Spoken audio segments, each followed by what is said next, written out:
नमस्कार। जैसा कि हम सभी जानते हैं कि हर एक समय में, चाहे वो माता हो या पिता या फिर हो कुदरत, एक समय पे कहीं न कहीं एक दूसरे को वरीयता तो दी ही जाती है। ऐसे में हमें समाज में भी ऐसी वरीयता की आवश्यकता है और ऐसे सहयोग की आवश्यकता है। नमस्कार, हमारा नाम गोपाल है और हम हैं आपके होस्ट और दोस्त। आप सभी लोगों का इस प्लेटफ़ॉर्म पे हम स्वागत करते हैं। फ़ोरम वाद संवाद जो शुरू हुआ है, वो पिछले अ, 18 तारीख से वो सभी विभिन्न विषय पे विभिन्न एक्सपर्ट्स को बुलाता रहा है और बुलाते रहेगा आगे भी। हमारी इस सीरीज में आज इंक्लूसिव सोसाइटी महात्मा गांधी की जयंती पर डिसेबल्स के लिए रखा गया है और इसमें हम बातचीत करेंगे अपने एक्सपर्ट से और वो अपने ओपिनियन देंगे। और इसी कड़ी में हमारे जो आज के दो टॉपिक हैं, reservation policy for PWD and it's problem of implementation in India, and और दूसरा जो टॉपिक है, reservation in promotion law and court verdict. तो इन सभी टॉपिक्स पर हम बारी-बारी से अपनी बात अपने स्पीकरों से सुनेंगे। इसी कड़ी में मैं अमर पवार को अगर वो इस समय हैं तो मैं उनसे रिक्वेस्ट करूँगा कि हमारे जो गेस्ट हैं आज के, डॉक्टर जगदीश ड्यूटी रजिस्ट्रार, उनका और स्पीकर्स का वेलकम करें। अमर। Hello, forum members. Am I audible to all of you? Yes. Okay.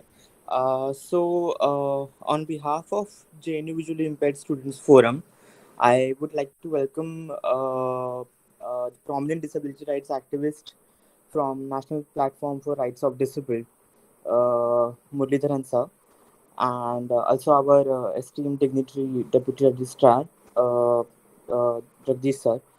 And Muralidharan sir would speak on the topic which Gopal has already mentioned over here regarding the reservation policy, which is a pertinent issue for the everyday life of persons with disabilities. And he will share his reflections by being into the in the field of activism, and how the policy has evolved, and how the struggle has been led regarding it. And I feel, though I'm not aware about if Dr. Jagdish would be speaking, I think he would also be speaking and reflecting something along the same lines. So yeah, that's on my end. Yeah, thank you. So yeah, I'll hand over like the proceedings to Gopal. Yeah. Thank you Amar. Jagdish sir SC cell को देखते हैं और वो इस पे अपनी थोड़ी सी बात रखेंगे, अपने डिपार्टमेंट के बारे में बताएंगे। और जो हमारे दूसरे स्पीकर हैं वो डॉक्टर मुकेश गुप्ता हैं, जो रेलवे में जनरल सेक्रेटरी हैं ऑल इंडिया लेवल पे। And now I would invite my classmate, my batchmate Prince Kumar Singh to give brief introduction to our forum. Over to you, Prince. Am I audible, Gopal? Yes, Am I Prince. audible? Yes, Prince. Good evening, everyone. Respected Deputy Director Sir, Muralidharan Sir, and Mukesh Gupta Sir. GNU Vision Forum was established few years back with the collaboration of all the members who are having a common disability of vision impairment, and due to various problems in the campus, the members came together and formed this group to fight against or to demonstrate their problems from front of the management. And various problems have been resolved, and there are few which are being left. Forum has also contributed in various aspects of JNU, like making elections accessible in JNU, raising the questions in JNU forum, JNU elections, presidential debate in the Braille format, as well as in infrastructural changes, which has led to building of tactile path and other facilities. JNU Vision Forum has also contributed in making academia inaccessible in the campus as well as outside of the campus when the person is not there in the campus. We have a Helen Keller unit separate Helen Keller unit for the person with vision impairment, where there are desktops, scanners, and a person is appointed for scanning the books. The campus also provides laptops and recording devices for to get proper education, and in free of cost, not charging any single penny from the students, and which is a remarkable achievement of JNU Vision Forum, which has been done with the collaboration of management and the forum members. We also thank the management, the people who are in the management, for giving this wonderful opportunity and this wonderful uh, devices to make our education more accessible and more reachable to everyone. Sir, we have also conducted various seminars and various debates and discussions on various topics related to disability. The Univision Forum also participates in various, not only something which is related to disability, but yeah, of course, the mainstream JNU functions as well, and it has contributed a lot. Sir, our forum members have performed performed and excel in different fields of India, like bureaucracy, academia, etc. And we have also done, we are also trying to make to for our future course of action to be more acceptable, inclusive, and more in a better way, to provide more better education to our juniors as well as our other forthcoming members, with the help of our management, JNU management, and with the help of our forum members. So thank you, sir. Thank you Prince इस brief introductions के लिए. And now I request to our duty registrar sir कि वो अपने cell के बारे में और उनके जो थॉट्स हैं आज के रिजर्वेशन पॉलिसी और प्रमोशंस के ऊपर, वो अपनी बात थोड़ी सी बताएं, और उसके बाद हम प्रोग्राम को स्टार्ट करने की भी हमें अनुमति प्रदान करें. Sir, over to you.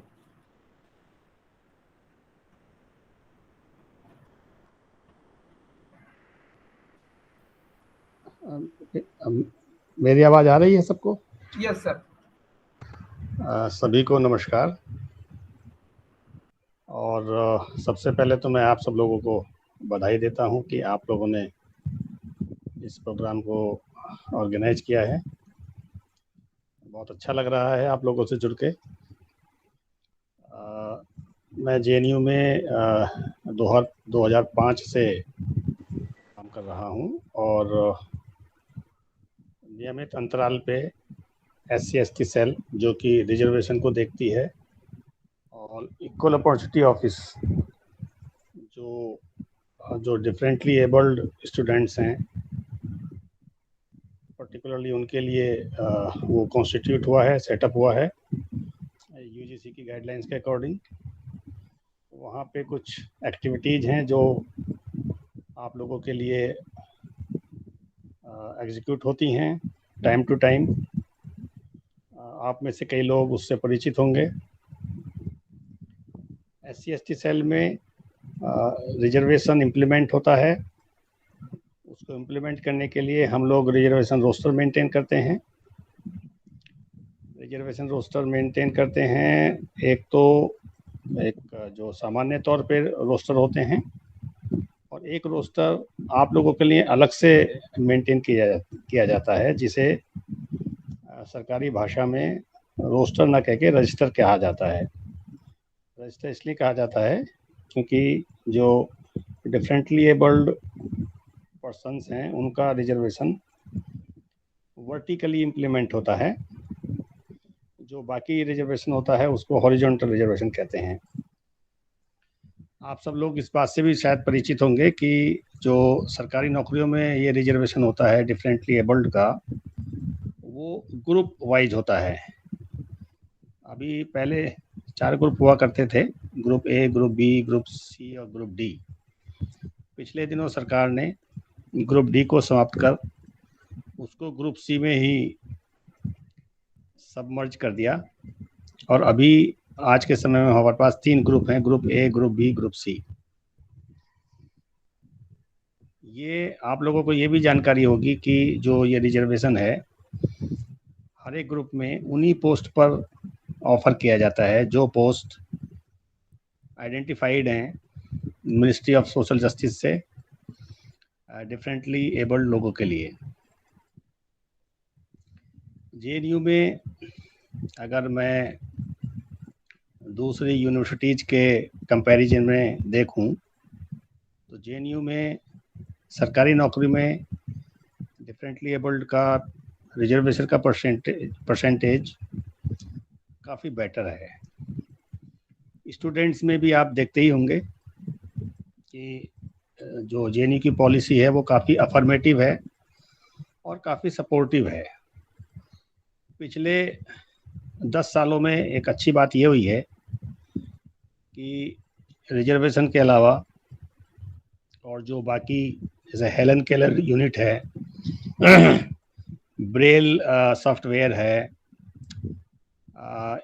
जो यानी जो एकेडमिक एक्टिविटीज से जुड़ी हुई चीज़ें हैं वो सब तो जितनी भी दी जाती हैं जेएनयू की तरफ से वो आप सब लोगों को उसकी जानकारी होगी। इसके अतिरिक्त जो मुझे बहुत अच्छा लगा पिछले 10 साल में, जो उसमें एक बहुत बड़ा योगदान डॉक्टर जीएन कर्नाका था जो दुर्भाग्यवश हमारे साथ नहीं है अभी। उनके प्रयासों से हमें एक ग्रांट मिली जेएनयू को और उस ग्रांट का ये हमें ये हुआ कि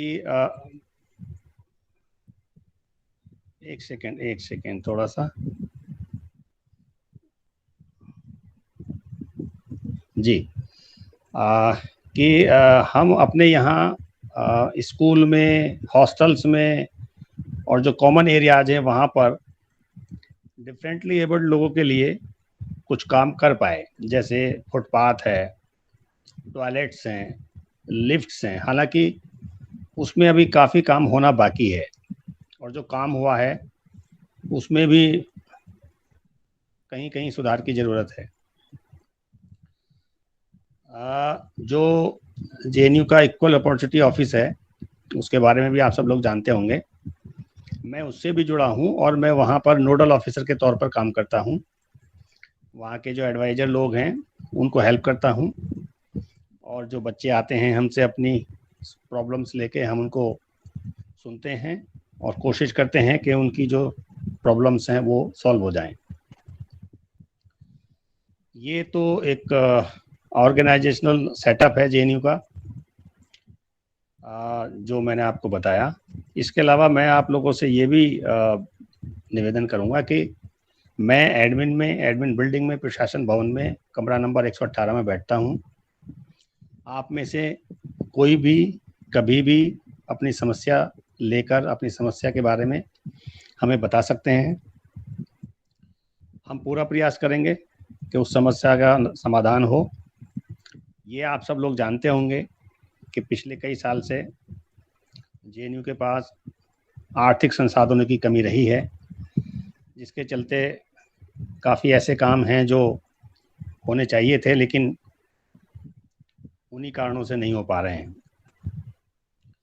तो मैं अंत में आप सब लोगों को अपनी शुभकामनाएं देता हूं और मैं अगेन अपने आप को ये कमिट करता हूं कि आपका जो भी काम है जेएनयू में रिजर्वेशन से रिलेटेड, आपकी किसी प्रॉब्लम से रिलेटेड, तो आप without any hesitation you can come to my office any time, any day.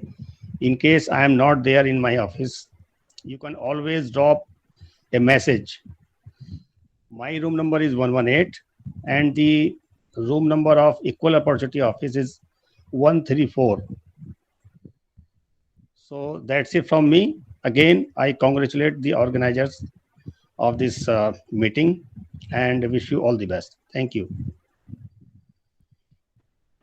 Thank you sir. आप सभी की जो आपने वर्ड बोले उनके लिए बहुत बहुत आपका आभार। कमेटी आपका आभार मानती है और हम उम्मीद करते हैं कि आप हमारे साथ भविष्य में भी तालमेल बिठाकर कमेटी के साथ सहयोग करेंगे। सो फॉर्मली हम इस प्रोग्राम को स्टार्ट करते हैं. Now I would like to invite Muralidharan sir to speak the topic reservation policy and its problem implementation in India. Over to you, sir. Thank you very much, Gopal. I have actually said Jagdish ji, Mukesh ji, Gopal, organizers, Amar, and all others who are attending this program. Actually, I have a problem with my throat, and I actually told Gopal some time back that I may not be speaking too much because I have been advised not to speak too much. So 10-15 minute तो मैं बोलूँगा ही फिर भी. और बाकी मेरे साथी मुकेश जी हैं. मुकेश जी काफ़ी इस प्रिजर्वेशन के पॉलिसी को लेकर काफ़ी क्या करें, he is much more involved in it, and he knows the intricacies of implementation in India, so he is better placed to speak on it. So he will be speaking much more elaborately on this.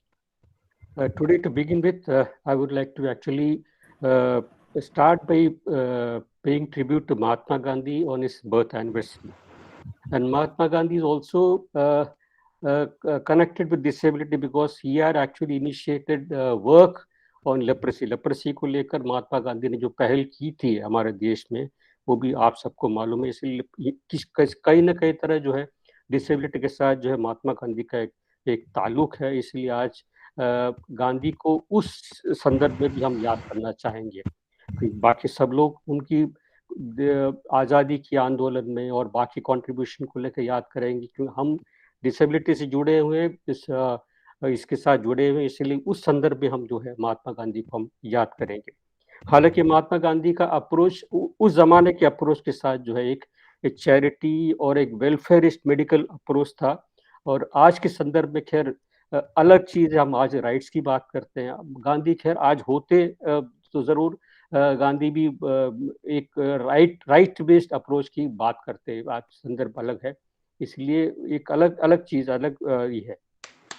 He was also at that time, Gandhi भी उस time पे जो है आज की अवस्था में भी आप देखेंगे लेप्रेसी जो पीड़ित है, बाधित लोग हैं जो एफ्लिक्टेड में लेप्रेसी है, उनको भी स्टिग्मेटाइज और पॉलिटिक्स में आज की तारीख में भी रखा जाता है. And at that point of time भी गांधी ने उसका विरोध किया था. And he had actually placed people with disability with afflicted leprosy in the colonies itself. Sevagram जैसे आश्रम में भी जो है गांधी ने जो उनको रखा था और उनको उनकी ट्रीटमेंट और इलाज के लिए जो किया था. तो conception of disability, perception of disability जो है actually evolved over a period of time. What we also need to understand is this: as society जैसे जैसे progress करता गया, attitudes have also changed.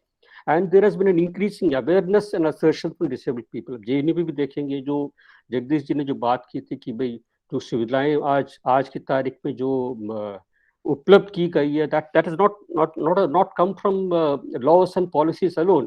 And implementation उसको लाने के लिए भी एक लड़ाई आंदोलन हुआ है, और उसके परिणाम स्वरूप ये तमाम चीजें आई है. So, but again, despite all this, there is also कोशिश ये भी की जाती है कि पुराने मॉडल को जो इन्वोक करने की बात आती है कि several people even now actually invoke the charity और पैट्रनाइजिंग टर्म्स जैसे भी इन्वोक करने की कोशिश करते, जैसे दिव्यांग या different able या specially able. These are all patronizing terms. That is very clear about that. It is not a rights-based approach to disability that we disability movement at the time at this point talks about. At the same time, we need to understand is that disability तो जब से दुनिया है तब से disability है. Various forms of disabilities have been there, and a society has been adopting different approaches to disability. But at the same time, affirmative action और ये जो है it only began in the later part of the 20th century. Affirmative action, various forms. Let us not talk about it. In India, actually, हमारे देश में भी जो है, हालांकि 1947 में देश आज़ाद हुआ, 1950 में हमारा संविधान हमने अडॉप्ट किया, पर भी 1995 तक जो है we didn't have a law or a policy that actually governed disability. उससे पहले RCI Act Rehabilitation Council की बात, that's also in a different model. और कॉन्स्टिट्यूशन जब हमने अडॉप्ट किया था 1950 में, उस कॉन्स्टिट्यूशन में भी we talked about different categories. अब देखिए, शेड्यूल कास्ट की बात करें, शेड्यूल ट्राइब्स की बात करें, उनके लिए भी reservation actually flows from the constitution that we are adopted that time. It was a time limit था, एक टाइम फ्रेम था, that's a different thing, but it flows from that. Disable लोगों के लिए उस टाइम पे भी बात नहीं किया था. और उस कॉन्स्टिट्यूशन में भी आर्टिकल 15 और article 16 which talks about prohibition on grounds of discrimination. कौन कौन से ग्राउंड्स पे जो डिस्क्रिमिनेशन को प्रोहिबिट किया, कौन कौन से डिस्क्रिमिनेशन प्रोहिबिट किए जाना चाहिए. It talks about prohibition of discrimination on the grounds of caste, on the grounds of religion, on the grounds of region, language, बहुत सारे ग्राउंड्स दिए हैं उसके अंदर. बट कहीं भी उसमें जिक्र में डिसेबिलिटी नहीं दिया गया. It's not talked about, constitution does not talk about. And so anti discrimination का जो मसला जो है, उस constitution, I am not blaming the framers of the constitution, जो भी हो, but the problem is disability as an issue was not projected at the point of time. It was not mainstream at that point of time. आज़ादी के आंदोलन में जितने भी streams आए थे, उसमें कोई डिसेबिलिटी का कोई मूवमेंट नहीं था. उस कारणवश जो है इस मुद्दे को जो है उस तरह से प्रोजेक्ट करके आ नहीं पाया. That's the reality. उसके बाद जैसे जैसे जागरूकता बढ़ी, लोगों के बीच में ये मुद्दे उठने लगे, उसके बाद जाके जो है ये समस्या ये इसमें आने लगा. 1995 में एक एक्ट बना, that also because we had signed an international treaty and this thing like that. ये 2016 का कानून भी एक अंतर्राष्ट्रीय संधि करने के बाद ही आया है, जब UNCRPD साइन करने के बाद ही आया है. बट ये एक चीज है जो हमें देखने की जरूरत है. अभी जो है आज की तारीख में भी जो है most of the disabled people are confined to their homes. अभी देखिए सड़कों पे, अभी 2016 के 2011 के सेंसस के अनुसार जो है 2.1% of the population, actually it's an under estimation. WHO कहता है कि 10 to 15% of the population in a country is actually disabled. That is the WHO का estimate है. But WHO has got a different parameter of access of calculating disability. वो elderly को भी लेते हैं, दूसरे किस्म के भी लेते हैं. हमारे वहाँ वो काउंट नहीं होता है. फिर भी वो even by very small estimate, उसको वो अंडर एस्टिमेट भी करें तो 7 to 8% of the population of at any point of time is disabled in any country. So we need to understand that. और अभी जो आप रिजर्वेशन की बात करते हैं, जब नॉर्मली जब रिजर्वेशन की बात करते हैं, वो people only talk in the context of employment, है ना. But it's not. The reservation is not limited to employment alone. Reservations is there in education, in employment. RPD Act actually broadens it further to various other things. I'll talk about it later. But we need to also understand कानून 1995 में बना था, Person with Disabilities Act was enacted in 1995. But employment reservation actually started much earlier. It actually started after the consciousness.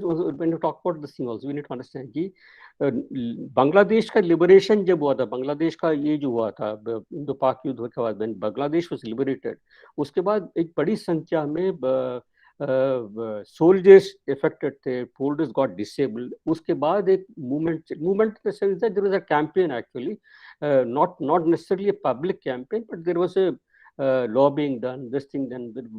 Bangladesh लोग आए थे, all those people who need to be rehabilitated, उनको ये करना था. उसके बाद जो reservations जो actually started getting implemented. तो then it was उस टाइम पे ऑर्डर निकाला था, बाद में जो उसके बाद जो उसको कानून जब बना 1995, इवन अब 95 एक्ट बनने के बाद भी 3% reservation actually flows from the 95 act. But has it been implemented properly? Mukesh Gupta, he is a senior who has been working among employees, disabled employees. He heads the Railway Disabled Employees Association, and he has been working on this consistently. So I think he's much more better place to speak about it. मैं जानना नहीं चाहूँगा, but in fact is that it's not being implemented. Even in JNU की बात करेंगे आप इसमें देख बैकलॉग्स बहुत सारे अभी भी आज की तारीख पे they are actually gone to court on this issue and for implementation various places. तो रेलवे यूनियन कही है, उसके बाद भी रेलवे में अभी जो है शुरू किया है बैकलॉग्स को फिल करने कुछ सालों से।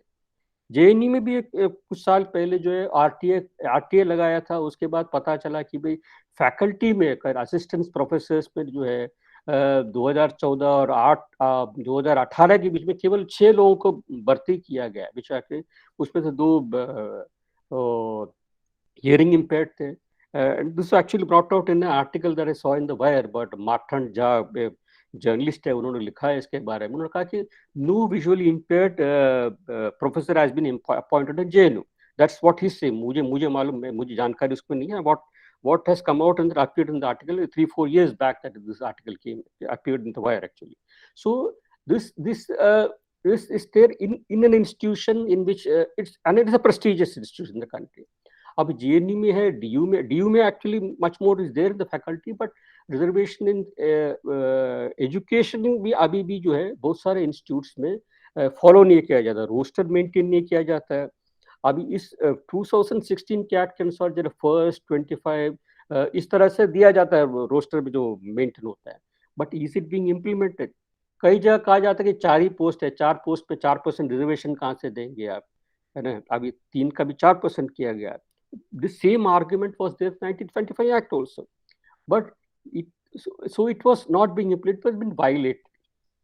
It was being violated. अभी 2014 में जो एक्चुअली ड्राफ्ट जो बना था, आया था actually bill that was there, it had actually proposed 5%, उसको लेकर जो है 3% 4% किया गया लेटर, और हायर एजुकेशन इंस्टीट्यूशन में 5% है। Most of this institutions actually even now are not being implemented.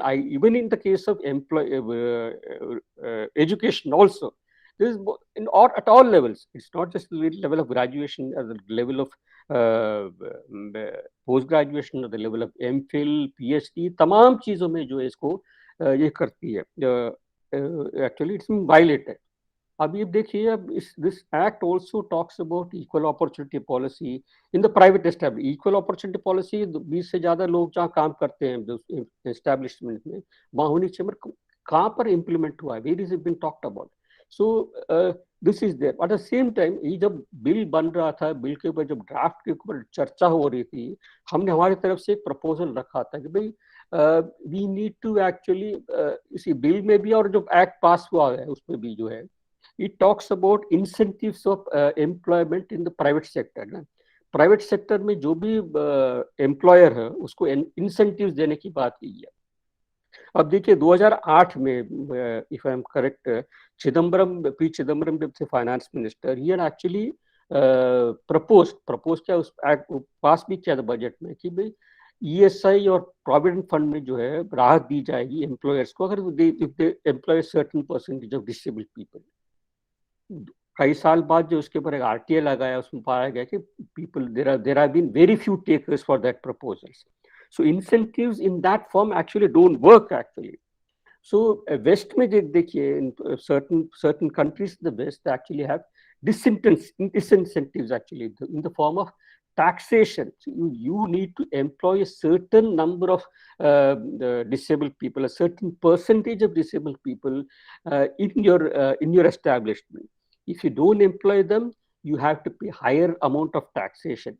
You have certain higher amount of taxation दिया जाता था, उसकी वजह से जो है, even after that many employers actually pay that higher amount of taxation to evade employing people with disabilities. But it has had an impact, and many people are getting employed. So these sort of things also need to be this thing. हमारे वहाँ ये incentives जो है, these sort of incentives don't work. आपको याद होगा कि विनोबा भावे, आज गांधी को भी याद करें, विनोबा भावे को भी याद करना चाहिए। विनोबा भावे जी ने शुरू किया था एक भूदान मूवमेंट, आपको जो भूदान यानी कि भूमि का दान का एक मूवमेंट शुरू किया था। उस भूदान मूवमेंट में कितने लोगों ने, कितने जमींदारों ने अपनी भूमि जो दान में दी थी, आई डोंट एक्चुअली, जो भी दिए होंगे वो भी बंजर किस्म के जमीन दिए होंगे या वेस्ट भूमि जो इस किस्म के दिए होंगे. So all these provisions are actually, जब तक unless there are penal provisions and this thing like that, they don't work actually. So that we need to bear in mind when this thing. आज के संदर्भ में आप देखेंगे इस even in this 34 हमारे इस एक्ट में 34 सेक्शन 34 के अनुसार जो है ये, बट इसमें भी प्रोविजन, एक और प्रोविजन है जिसमें सरकार को जो है एग्जम्पशंस देने की बात की है. When this draft was being discussed, this act was bill was being discussed, we are at that time also said the exemption वाला clause जो है आप हटाइए, can't have exemptions आप देंगे तो उसका गैर इस्तेमाल किया जाएगा. पहले भी जो है आप 1995 एक्ट में भी जो है आपने जो आइडेंटिफाइड पोस्ट की बात की थी, इसमें भी आइडेंटिफाइड पोस्ट की, everybody can't be employed in every post, all of us recognize that is the reason. But आप सेक्शन 33 में भी कहा था, सेक्शन 33 में भी रिजल्ट एंटी डिस्क्रिमिनेशनरी लॉ, इसमें भी सेक्शन 33 में a person with disability can be discriminated against वाला क्लॉज है if it is to achieve legitimate aim. हमने इस प्रोविजन को विरोध किया था जब बहस चल रही थी पार्लियामेंट में. कई सांसदों ने इसके बारे में, सीताराम येचुरी और भी सांसदों ने इसके बारे में विरोध दर्शाया था. Objected to this provision. So we are also said this provision, this will be actually used to the disadvantage of the disabled and will work against them. आज इस एग्जम का क्लॉज जो इस्तेमाल करते हुए जो है पुलिस के अभी अगस्त 18 तारीख को नोटिफिकेशन सरकार ने निकाला है जिसके तहत जो है यह बहुत सारे केंद्रीय पुलिस बल, IPS, Indo Tibetan border force, ऐसे बहुत सारे केंद्रीय पुलिस बल में जो है total exemption, total blanket ban दिया गया, disabled can not be recruited.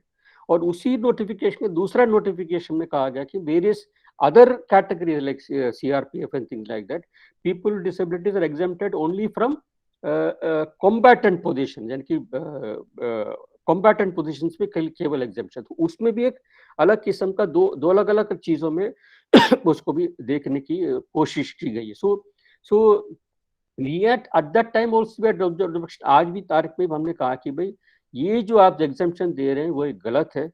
Because there should not be a blanket ban. People with disabilities have proved themselves. IAS में आज भर्ती हो रहे हैं, IFS में जा रहे हैं, IRS में जा रहे हैं, various other services में people have proved themselves. They proved their capacity. You are going from the presumption that people with disabilities are incapacitated or they don't have the capacity to perform certain types of jobs. Or we agree that all sorts of disabled people cannot perform all sorts of jobs, but definitely people in police force में भी जो है combatant role में हम मांग नहीं करें combatant role में जाना चाहिए, but definitely people wireless में काम कर सकते हैं, official non ministerial post में काम कर सकते हैं, वो forensics में काम कर सकते हैं. बहुत सारे ऐसे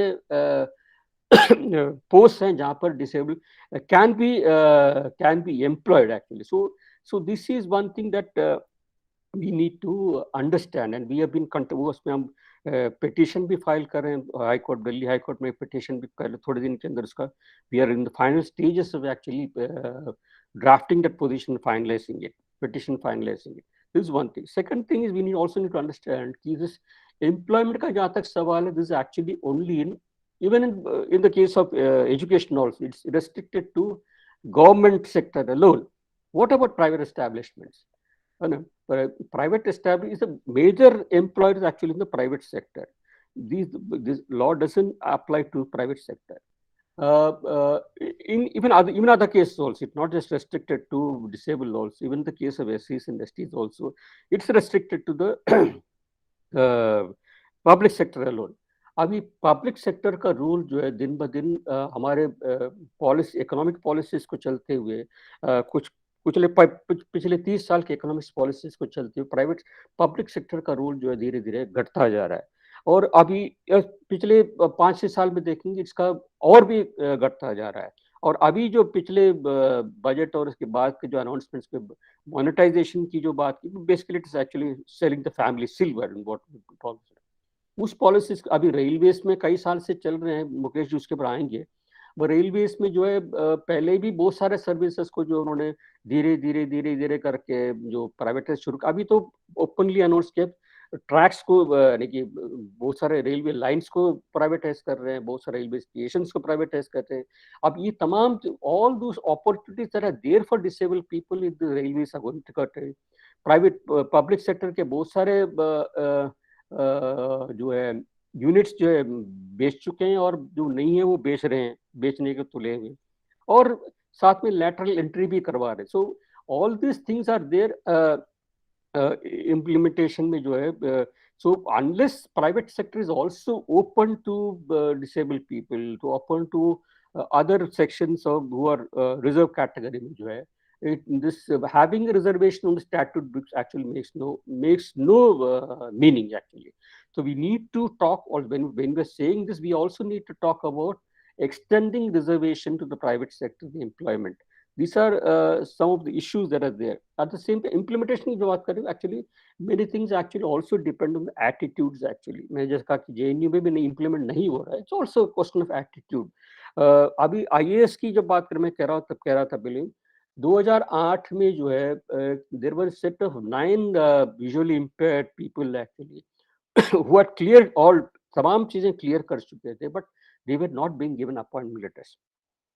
Then they went to the Delhi High Court में उनको फेवर वर्डिक्ट दिया, उनको कैट ने उनका फेवर वर्डिक्ट दिया, उसके बाद भी नहीं आ रहा। फिर हमने उनके केस में इंटरव्यू किया। We had to speak to the then Prime Minister Manmohan Singh. We had a meeting with him actually to get this issue resolved. And it took, even after that meeting, it actually took, and persistently हमने इसको follow किया, pursue किया। उसके बाद 2 साल लगे उसमें से 7 लोगों को जो है मिलने के लिए।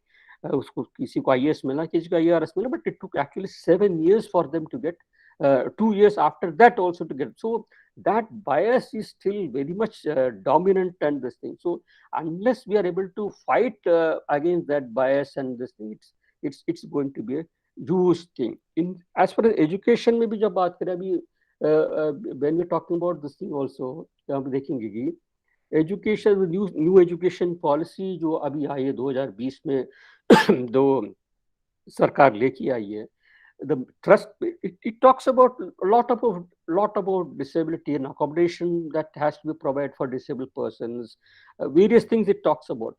But at the same time, we need to understand that the basic thrust of this policy is actually commercialization of education, privatization of education. जब एजुकेशन जब प्राइवेटाइज हो जाएगा, जो गरीब तबके से जो लोग आते हैं, जो मार्जिनलाइज सेक्शन से लोग आते हैं, ज़्यादा डिसेबल उसी सेक्शन से आते हैं, उसी कैटेगरी से आते हैं। There are very minuscule people actually who come from middle class, higher middle class, and upper strata of society. The overwhelming majority of disabled population actually comes from from some rural areas, poor economic backgrounds, socially economic backgrounds आते हैं। इन लोगों का जो avenues आज की तारीख में उपलब्ध है, JNU जैसे संस्थाओं में भी उपलब्ध है, इंस्टीट्यूट में उपलब्ध है, वो तमाम चीजें जो है खत्म होती जाएगी। आप देखें दिन ब दिन ऐसे भी हो रहा है, but that is actually going to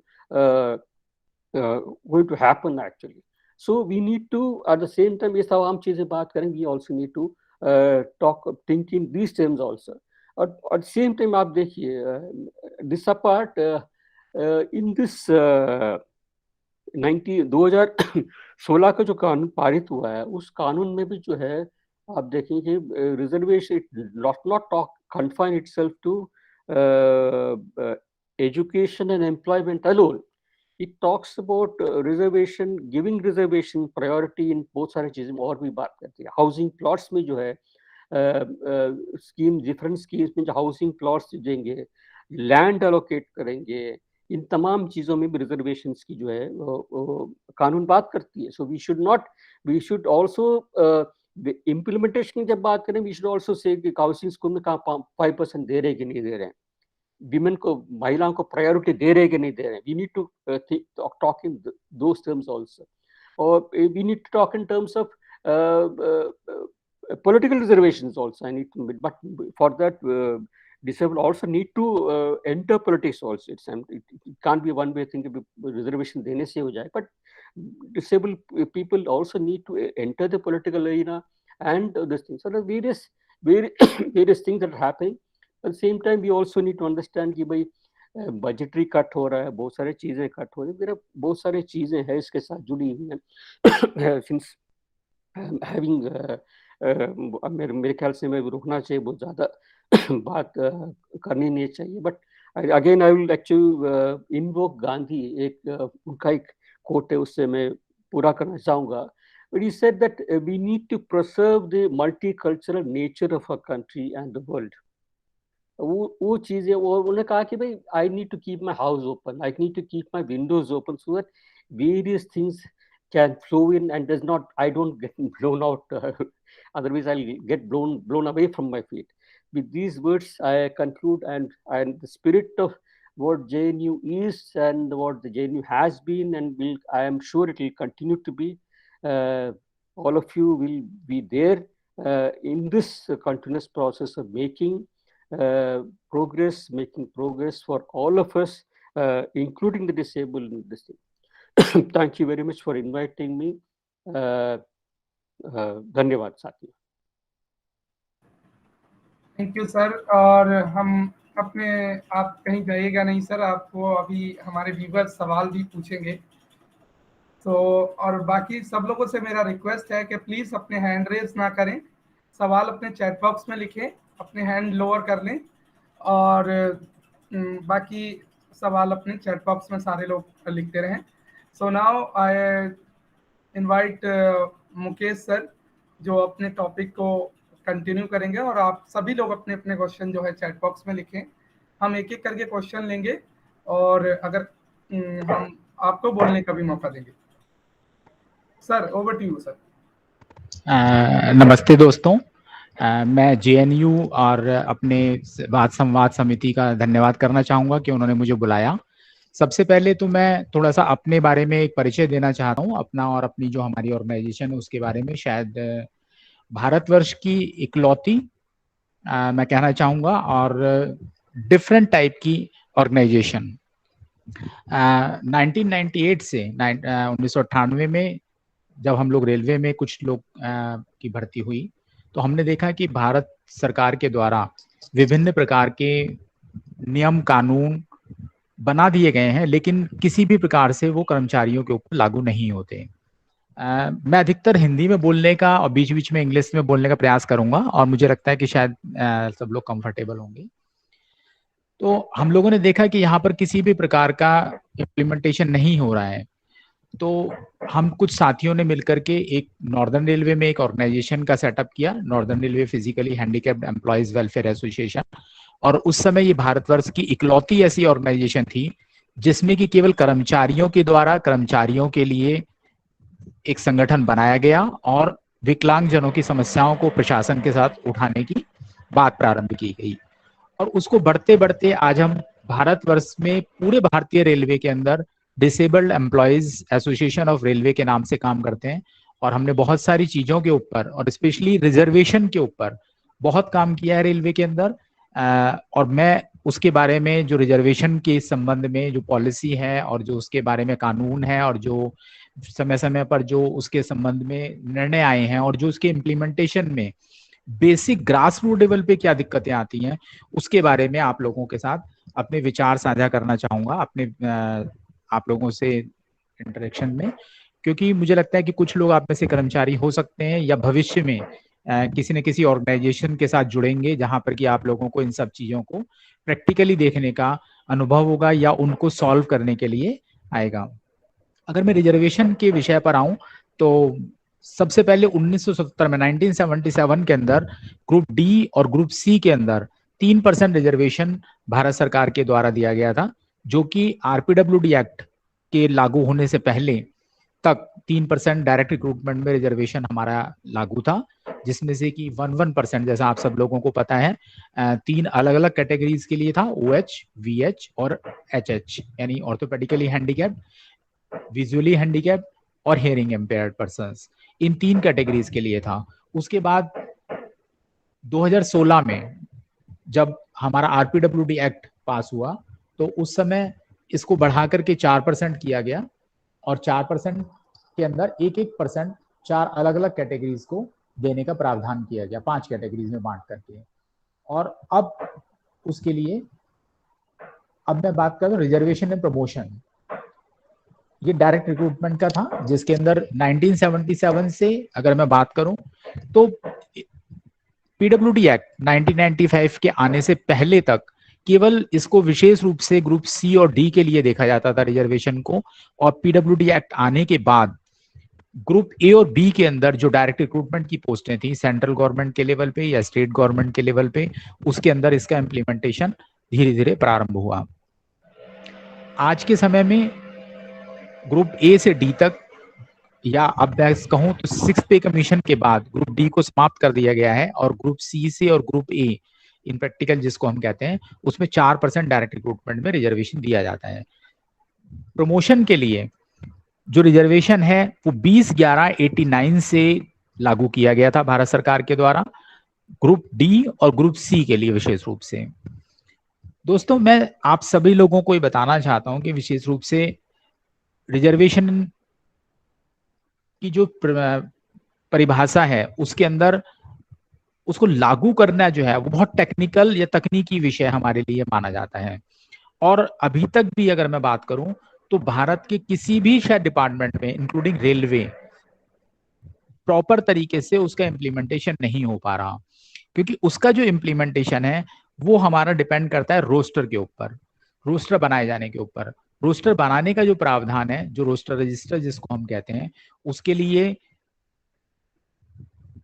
2 प्रकार के रोस्टर बनाए जाते हैं किसी भी डिपार्टमेंट के अंदर। एक जनरल रोस्टर होता है जिसके अंदर general category, SC SC category और OBC कैटेगरी, क्योंकि डायरेक्ट रिक्रूटमेंट में SC ST और OBC को भी रिजर्वेशन कैटेगरी को दिया जाता है, तो उनके लिए एक जनरल रोस्टर बनाया जाता है जिसको हम पोस्ट बेस्ड रोस्टर कहते हैं, और साथ ही वो वर्टिकल रोस्टर होता है।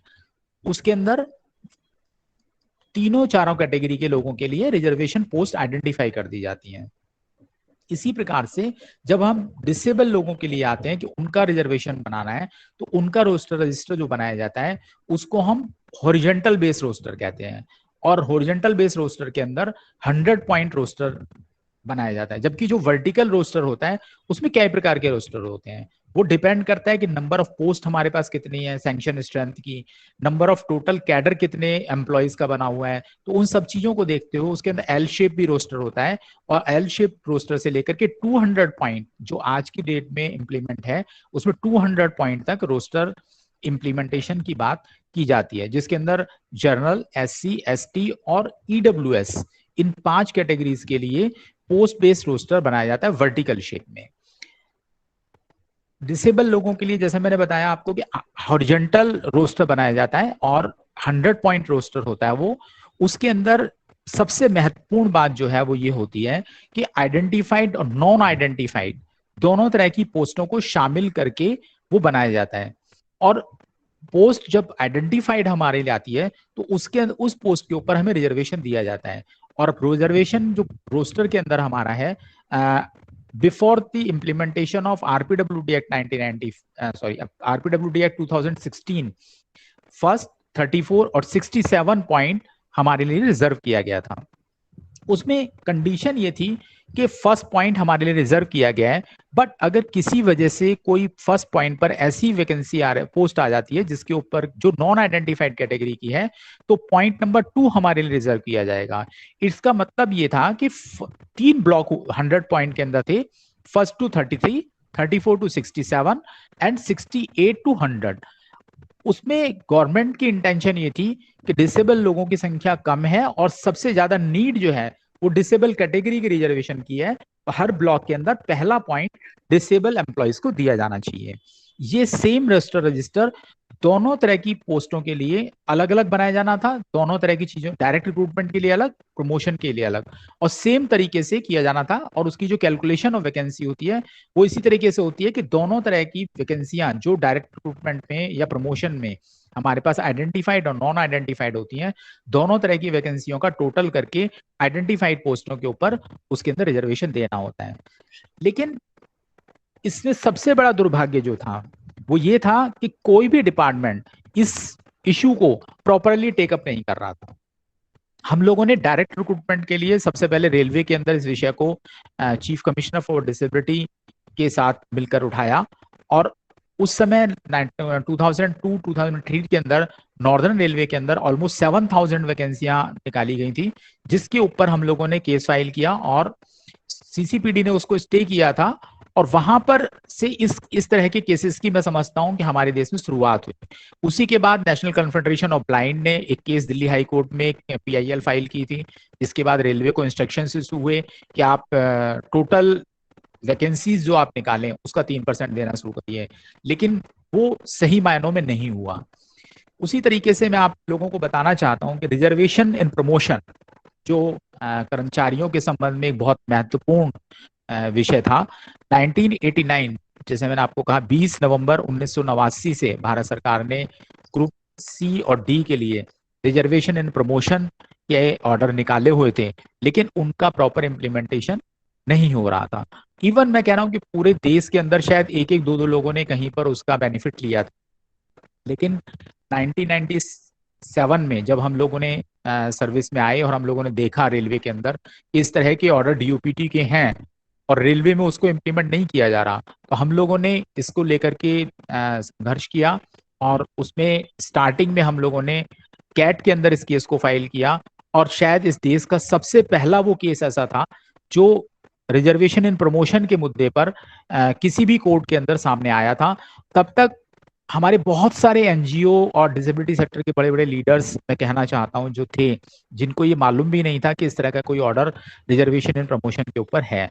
उसके बाद कैट ने हमारे पक्ष में फैसला दिया, हाई कोर्ट ने फैसला दिया, और हाई कोर्ट में जो हमारा फैसला था 2004 में, 2008 के अंदर जो दिल्ली हाई कोर्ट ने फैसला दिया Jagmohan Singh and northern railway physically handicapped employees welfare association के केस में, वहीं पर पहली बार किसी कोर्ट ने सेक्शन 33 और सेक्शन 32 पीडब्ल्यूडी एक्ट 1995 को इंटरप्रेट किया और कहा कि इसके अंदर रिजर्वेशन ग्रुप ए और बी के अंदर भी दिया जाना चाहिए, जो कि हम लोग बहुत पहले से लगातार कहते आ रहे थे, लेकिन उसके ऊपर कोई सुनवाई नहीं हो रही थी। और दिल्ली हाई कोर्ट ने कहा रेलवे को कि ग्रुप सी और डी में इंप्लीमेंट करिए 20/11/89 के ऑर्डर्स को, और डीओपीटी को कहा कि आप इसके लिए पीडब्ल्यूडी एक्ट के सेक्शन 33 और को प्रॉपर इंटरप्रेट करके उसके अंदर ग्रुप ए और बी के अंदर भी रिजर्वेशन एंड प्रमोशन दीजिए। जिसके बाद सुप्रीम कोर्ट में रेलवे गई, भारत सरकार ने सुप्रीम कोर्ट के अंदर किया, और सुप्रीम कोर्ट ने भी ग्रुप सी और डी के केस को अलग करते हुए रेलवे के अंदर ग्रुप सी और डी को लागू करने के लिए कहा, और ग्रुप ए और बी के केस जो mister Rajiv Gupta versus government of India के नाम से बाद में लगातार चला, उस केस में अलग करके उसके ऊपर सुनवाई होनी शुरू हुई। और इसी प्रकार से बहुत सारे और केसेस आए, जैसे नेशनल फेडरेशन ऑफ ब्लाइंड का केस 2013 में एक जजमेंट आया, जिसके अंदर कोर्ट ने कहा कि टोटल कैडर स्ट्रेंथ के ऊपर आप लोगों को 3% रिजर्वेशन देना होगा, और उसके विषय में हुआ। और उसके अंदर विशेष रूप से जो नेशनल फेडरेशन ऑफ ब्लाइंड का जो केस था, उसके अंदर विशेष रूप से ग्रुप ए और बी को टारगेट करते हुए वो केस फाइल किया गया था, क्योंकि ग्रुप सी और डी, जैसे मैं आप लोगों को लगातार अगर आप देखना चाहें इन सब ऑर्डर्स को डीओपीटी के, तो उनकी वेबसाइट पे अवेलेबल है। ग्रुप सी और डी के अंदर स्टार्टिंग से ही कम्यूटेशन ऑफ वैकेंसीज का जो सिस्टम है, direct recruitment as well as promotion, वो यही था कि डायरेक्ट रिक्रूटमेंट और प्रमोशन दोनों तरह की वैकेंसीज में आइडेंटिफाइड और नॉन आइडेंटिफाइड दोनों तरह की पोस्टों का टोटल करके हम आइडेंटिफाइड पोस्टों पर रिजर्वेशन देंगे। लेकिन ग्रुप ए के अंदर और ग्रुप बी के अंदर सरकार का नजरिया ये नहीं था। एक तो वो प्रमोशन में रिजर्वेशन नहीं दे रहे थे, दूसरा डायरेक्ट रिक्रूटमेंट में भी केवल आइडेंटिफाइड पोस्टों के ऊपर रिजर्वेशन अलाउ किया जा रहा था, जिससे कि हम लोगों को काफी नुकसान हो रहा था। तो उस पॉलिसी को टारगेट करते हुए विशेष रूप से एनएफबी ने वो केस फाइल किया दिल्ली हाई कोर्ट में, जो बाद में सुप्रीम कोर्ट तक गया, और वहां पर जाकर के डिसाइड हुआ हाई कोर्ट और सुप्रीम कोर्ट में कि नहीं, इसका जो कंपटीशन ऑफ वैकेंसीज है वो ग्रुप सी और डी की तरह से ही इम्प्लीमेंट किया जाए, यानी डायरेक्ट रिक्रूटमेंट और आइडेंटिफाइड और नॉन आइडेंटिफाइड दोनों तरह की पोस्टों को हम लेकर के चलें, और उसके बाद उसके ऊपर आइडेंटिफाइड पोस्टों में फिलअप करें। और साथियों, इसमें जो मैं समझता हूँ, जो आप सभी लोगों को शायद एक प्रश्न यहाँ पर खड़ा हो रहा होगा, एक क्वेश्चन आप लोगों के दिमाग में रेज होता होगा कि जब इतनी क्लियर कट रूल और जजमेंट हमारे यहाँ लगातार आ रहे हैं, जिसमें डायरेक्ट रिक्रूटमेंट और प्रमोशंस के ऊपर लगातार कोर्ट भी और सरकार भी क्लियर कट इंस्ट्रक्शंस निकाल रही है, तो आखिर ये इम्प्लीमेंट क्यों नहीं हो पा रही? हमारा जो रिजर्वेशन है, क्योंकि मैंने पहले आप लोगों को बहुत क्लियरली ये कहा और अभी भी मैं ये बात कह रहा हूँ कि हमारा जो रिजर्वेशन की समस्या है, उसमें अगर हम देखें जो सुप्रीम कोर्ट के जजमेंट के बाद डीओपीटी ने एक अप्रैल 2006 में एक ऑर्डर निकाला था, जिसमें उसने कहा था कि अगर किसी डिपार्टमेंट या मिनिस्ट्री ने रोस्टर नहीं बनाया है तो 1196 से रोस्टर बनाना मैंडेटरी है, और उसको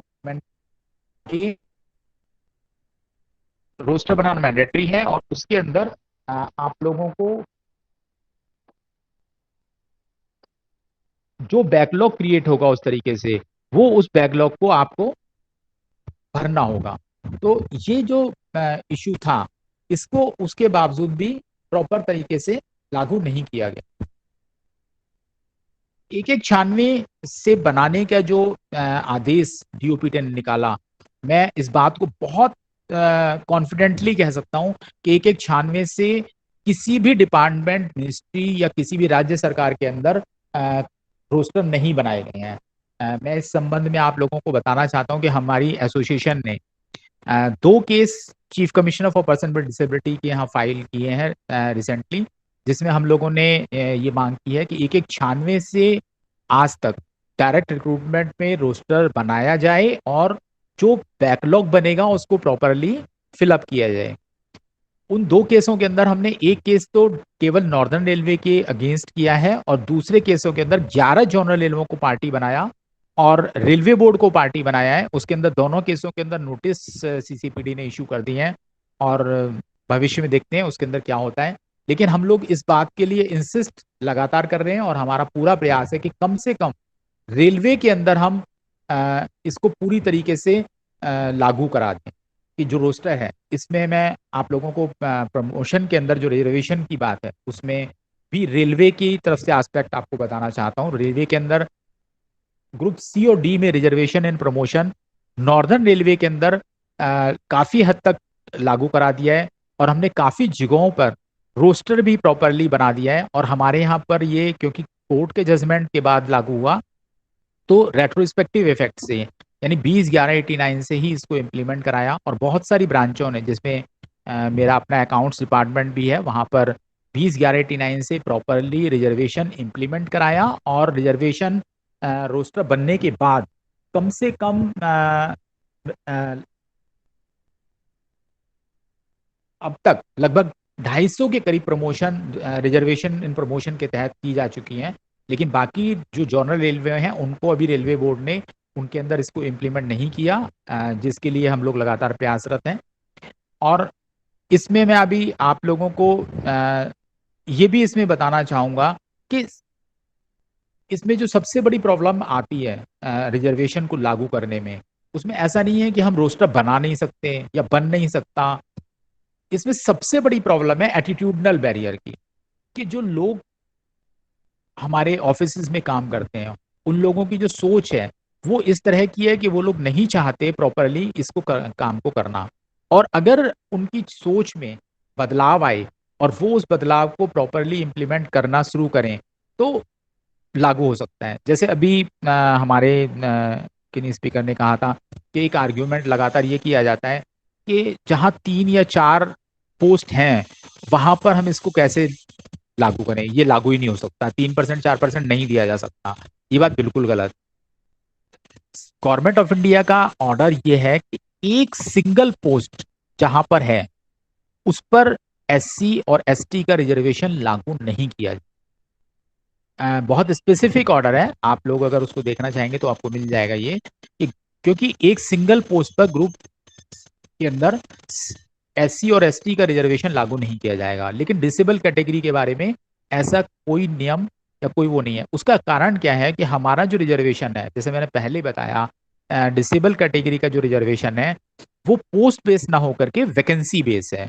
वैकेंसी बेस होने के कारण हमारा रिजर्वेशन हर पोस्ट के ऊपर लागू होगा, चाहे उसकी सैंक्शन स्ट्रेंथ 3 हो या 4 हो या 2 हो। क्योंकि जैसे जैसे वैकेंसी पोस्ट के बाद आदमी 1-2 पोस्ट के ऊपर होता है और उन पोस्ट के ऊपर 2 आदमियों को हमने सपोज लगा दिया है। मैं आप लोगों को इसलिए कुछ प्रैक्टिकल चीजें बता रहा हूँ कि भविष्य में कुछ लोगों को काम आएंगी वो, कि सपोज मान लीजिए 3-4 लोगों का है। मेरे अपने यहाँ पर हुआ अकाउंट्स में, हमारे यहाँ एक पोस्ट होती है जिसको हम सीनियर अकाउंट असिस्टेंट के नाम से जानते हैं। उसमें केवल 4 सैंक्शन स्ट्रेंथ है, ये प्रमोशनल पोस्ट है, इसके ऊपर रिजर्वेशन नहीं दिया जाता। जब हमारा रिजर्वेशन अलाउ हुआ हैंडीकैप कोटे का, तो हम लोगों ने कहा कि हमें रिजर्वेशन चाहिए इसका। फिर हमने उनको समझाया और उनको करके दिखाया कि किस तरह से होता है, क्योंकि 4 लोगों का मतलब है कि एक बार में हम 4 वैकेंसियां फिलअप कर रहे हैं।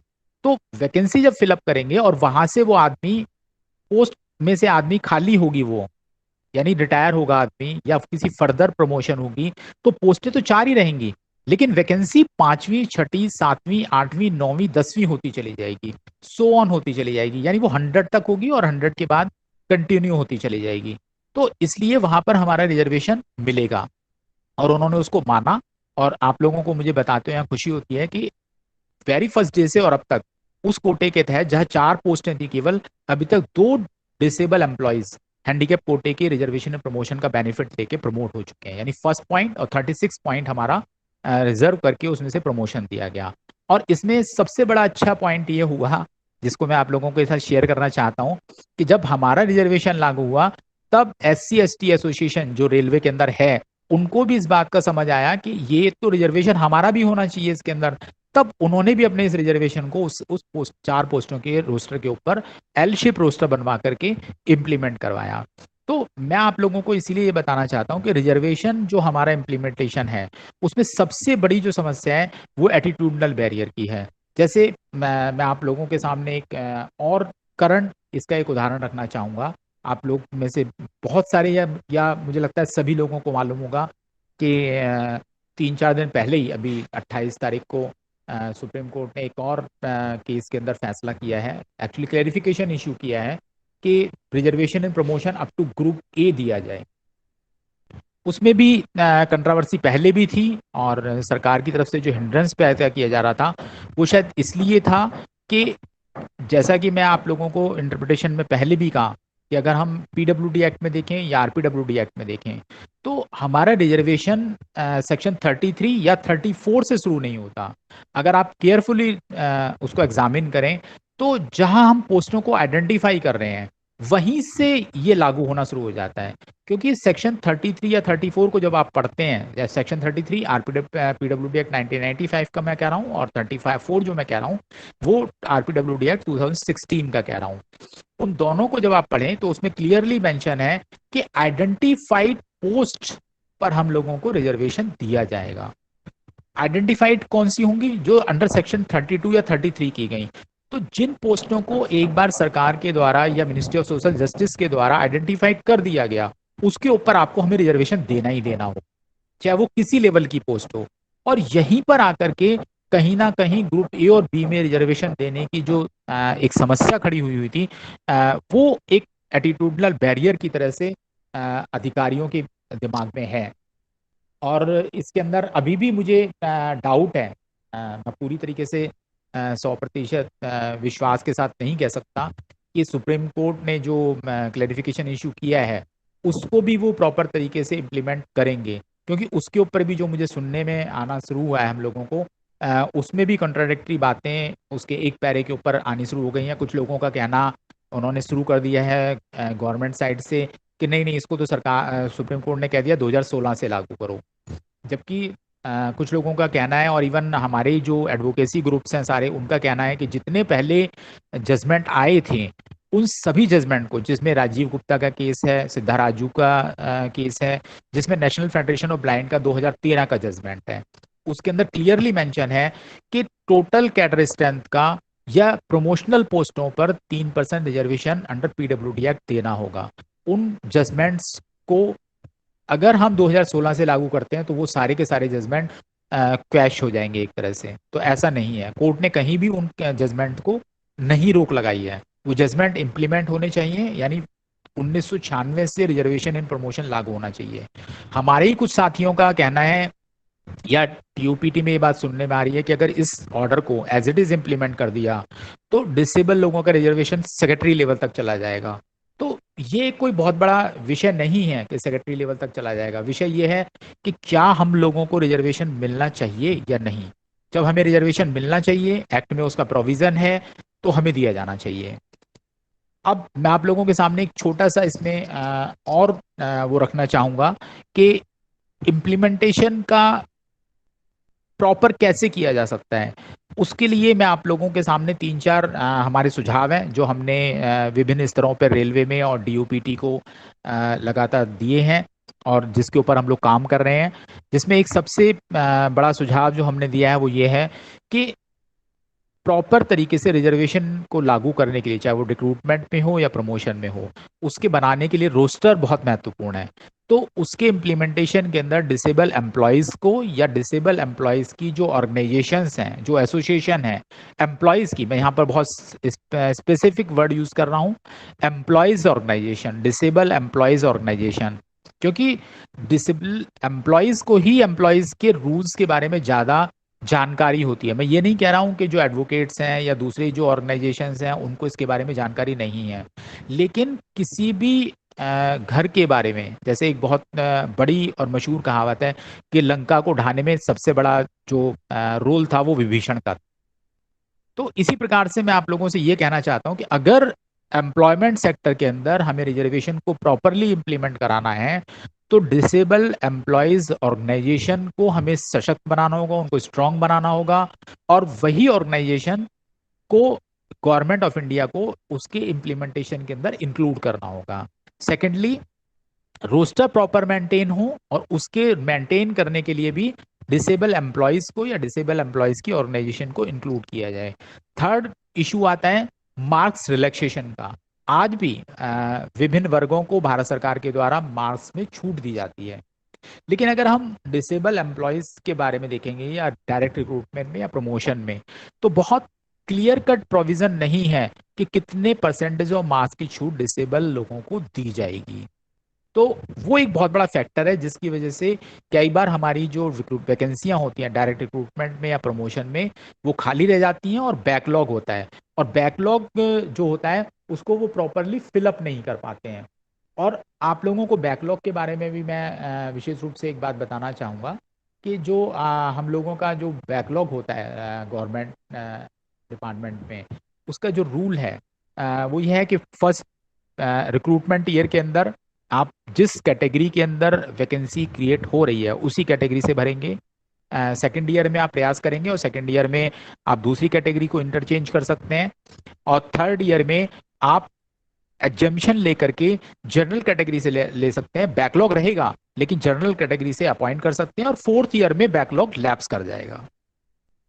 तो स्थिति ये है कि हमारे पहली बात तो बैकलॉग भरने का जो प्रॉपर सिस्टम है या रजिस्टर बनने का है वो नहीं हो रहा है और बैकलॉग पेंडिंग पड़े हुए हैं।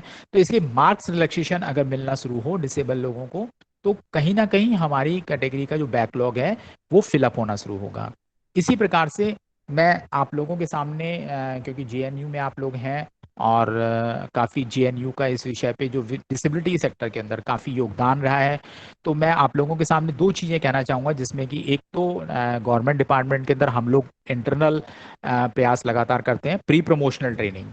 ये गवर्नमेंट ऑफ इंडिया का ऑर्डर भी है कि डिसेबल एम्प्लॉयज़ को प्री प्रमोशनल ट्रेनिंग दी जाए, यानी जब प्रमोशन का समय ड्यू हो तो उनको अगर एग्ज़ाम कंडक्ट हो रहा है तो एग्ज़ाम के संबंध में ट्रेनिंग कराई जाए, और अगर एग्ज़ाम नहीं होना, वो सूटेबिलिटी कम सेट की पोस्ट है सूटेबिलिटी से रिलेटेड, तो उनको प्रमोशन से पहले उस सीट के बारे में इंफॉर्मेशन दी जाए, उनको ट्रेनिंग कराई जाए। लेकिन दूसरी सबसे इसके अंदर समस्या खड़ी होती है डायरेक्ट रिक्रूटमेंट में। डायरेक्ट रिक्रूटमेंट में हमारे साथियों के नंबर ही नहीं आ पाते हैं।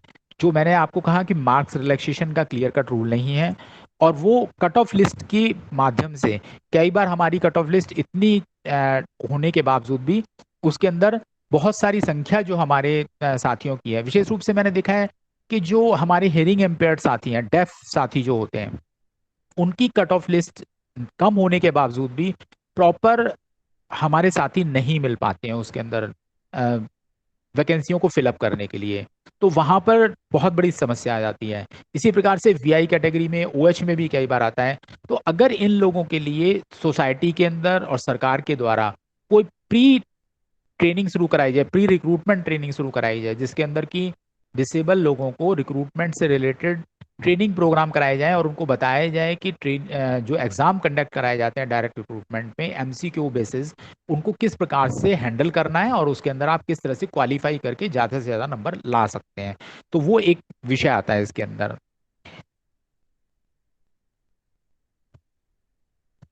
इसके अलावा मैं आइडेंटिफाइड पोस्टों के ऊपर एक बात कहना थोड़ा सा चाहूँगा कि आइडेंटिफाइड पोस्ट भी रिजर्वेशन के प्रॉपर नहीं भर पाने में हमारे लिए जिम्मेदार होती हैं। उसका कारण क्या है कि आइडेंटिफाइड पोस्ट जो बनाई जाती है वो मिनिस्ट्री ऑफ सोशल जस्टिस के द्वारा बनाई जाती है।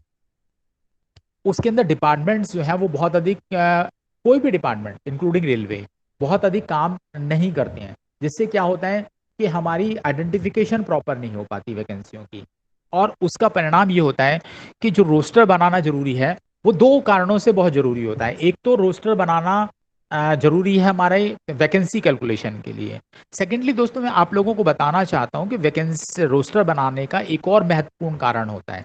उसका महत्वपूर्ण कारण डिसेबल सेक्टर के लिए ये है कि अकॉर्डिंग टू डिसेबिलिटी हम वहां वैकेंसी का आइडेंटिफिकेशन कर सकते हैं कि किस वैकेंसी के ऊपर किस प्रकार की डिसेबिलिटी का व्यक्ति काम कर सकता है और उसको हम रिजर्वेशन दे सकते हैं। और इस तरीके से पॉइंट को हम आगे पीछे कर सकते हैं। कई बार क्या होता है, बहुत सारी वैकेंसी, मैं रेलवे में भी देखता हूँ इस बात को अपने सामने, कि हमारे बहुत सारे साथियों को, जहां वीआई साथी हैं या ऑर्थोपेडिक में जो बोथ लेग इफेक्टेड पर्सन्स हैं या हियरिंग इम्पेयर्ड में डेफ साथियों में हमारे साथी हैं, उनको ऐसी पोस्टों पर लगा दिया जाता है जहां वो प्रॉपर काम नहीं कर पाते। तो एक तरफ तो उनका मोरल डाउन होता है कि वो लोग प्रॉपर काम नहीं कर पा रहे हैं। सेकेंडली, उनका जो प्रमोशन एवेन्यू होता है आगे जाकर के वो रुक जाता है, क्योंकि रोस्टर के अंदर आइडेंटिफिकेशन प्रॉपर नहीं होने के कारण उनको ऐसे डिपार्टमेंट में लगा दिया जाता है जहां फर्दर उनका प्रमोशन नहीं होता। और ये विशेष रूप से दिक्कत आती है जो हमारे ग्रुप डी, जिसको ग्रुप सी में कन्वर्ट कर दिया गया है और मिनिमम रैंक पर पोस्टेड होते हैं, उनके साथ ये सबसे बड़ी समस्या आती है। तो आज मुझे लगता है कि मैंने कुछ चीज़ें आप लोगों के सामने रखी हैं। और इस विषय पे अगर किसी को किसी प्रकार की ऐसी कोई जो लगता है कि मैं कुछ और बताने की वो रखता हूँ। हालांकि एम्प्लॉयमेंट सेक्टर एक ऐसा सेक्टर है, एक ऐसा विषय है जिसके ऊपर खाली रिजर्वेशन उसका एक बहुत छोटा सा पार्ट है। मैं अगर आप सब लोगों के साथ एक छोटी सी बात या बहुत बड़ी बात जिसको मैं समझता हूँ वो शेयर करना चाहता हूँ कि ये एक बहुत छोटा सा विषय है। इसको बहुत बड़ा कहने के साथ साथ मैं छोटा सा इसलिए कह रहा हूँ क्योंकि डिसेबल लोगों की एक समस्या होती है सोसाइटी में। एक स्टेज वो होती है जब हम लोग अनएम्प्लॉयड होते हैं तो हमारे को कुछ नज़र नहीं आता। जब हम एम्प्लॉयड होते हैं तो जो अनएम्प्लॉयड साथी होता है उसको लगता है कि अब इनकी सारी समस्याएं ठीक है सॉल्व हो गई, अब कुछ नहीं है, नौकरी लग गई, अब सब कुछ इनको आसानी से मिल जाएगा। लेकिन जब आप जॉब में आते हैं तब आपको बहुत सारी समस्याओं के साथ लड़ना पड़ता है। बहुत सारी समस्याएं ये कि सरकार कानून बना देती है, तरह तरह के डिपार्टमेंट ऑफ जो हमारा पब्लिक डीओपीटी है उसने बहुत सारे रूल्स बना रखे हैं, लेकिन जब हम उनके इम्प्लीमेंटेशन की बात करते हैं तो कुछ नहीं होता। जैसे मैंने आपको बताया, रिजर्वेशन में प्रमोशन लागू प्रॉपर नहीं है, रिक्रूटमेंट में लागू नहीं है। इसी प्रकार से एक्सेसिबिलिटी की अगर बात करूं तो सुगम भारत अभियान चलाए जाने के बावजूद भी अधिकतर सरकारी जो डिपार्टमेंट की बिल्डिंग्स हैं वो अनएक्सेसिबल हैं। इसी प्रकार से पोस्टिंग की बात आती है कि हमें घर के नज़दीक पोस्टिंग मिलनी चाहिए, वो नहीं मिलती है। हमारे को इंफ्रास्ट्रक्चर का अभाव होता है। जैसे हमारे जो आप में से जो वीआई साथी हैं वो उसको विशेष रूप से समझेंगे, उस तरह की चीज़ों को वीआई हमारे जो साथी हैं, विजुअली इम्पेयर्ड साथियों को जो स्पेशल सॉफ्टवेयर की आवश्यकता होती है, स्कैनर्स की आवश्यकता होती है या प्रिंटर्स की आवश्यकता, या जिस भी तरह के ऑर्थोपेडिकली डिसेबल लोगों को स्पेशली मोटराइज व्हीलचेयर की आवश्यकता होती है या स्पेशल पर्सनल डेस्कटॉप की या लैपटॉप की आवश्यकता होती है, या जो हमारे हेयरिंग इम्पेयर्ड साथी हैं उन लोगों को साइन लैंग्वेज इंटरप्रेटर की से रिलेटेड उनको सुविधाएं मिलनी चाहिए, वो सब सुविधाएं कुछ नहीं मिलती। हालांकि नियम उस संबंध में भी बहुत क्लियर कट हैं। इसी प्रकार से गवर्नमेंट एकोमोडेशन की बात है, गवर्नमेंट डिपार्टमेंट के अंदर एकोमोडेशन के अंदर प्रेफरेंशियल एकोमोडेशन मिलना चाहिए। पोस्टिंग के टाइम पर, प्रमोशन के टाइम पर जो ट्रांसफर है, या रोटेशनल ट्रांसफर के टाइम, मतलब इतनी सारी समस्याओं का आपका सामना करना पड़ता है कि जब गवर्नमेंट सर्विस में हम लोग आते हैं तो हमें पता चलता है कि रिक्रूटमेंट और प्रमोशन तो मात्र हमारी समस्याओं के भंडार में से एक छोटा सा हिस्सा। तो अगर कभी और कोई मौका होगा और आप लोगों के साथ कभी विषय पे इस पर चर्चा करने का मौका मिला तो मैं आप लोगों के सामने और भी चीज़ शेयर करूंगा। आप सभी साथियों का, विशेष रूप से ऑर्गेनाइजर्स का बहुत बहुत धन्यवाद, उन्होंने मुझे यहाँ आमंत्रित किया कुछ चीज़ों को रखने के लिए। और अगर कोई ऐसी विषय लगता है कि मैं रोस्टर के बारे में या रिजर्वेशन के बारे में कुछ और आपके कोई डाउट्स हैं और मैं यहाँ आपके सामने क्लियर कर सकता हूँ तो आप लोग पूछ सकते हैं। धन्यवाद। थैंक यू सर, आपका बहुत बहुत धन्यवाद। और नाउ हम फ्लोर को ओपन करते हैं और अब आप लोग सवाल पूछ सकते हैं। मुकेश सर हैं, मुरलीधरन सर का नेटवर्क इशू ये ऑनलाइन में होता ही है लगभग, तो आप लोग, अगर आप लोगों का कोई सवाल है सर से तो आप जरूर पूछें, 1 by 1।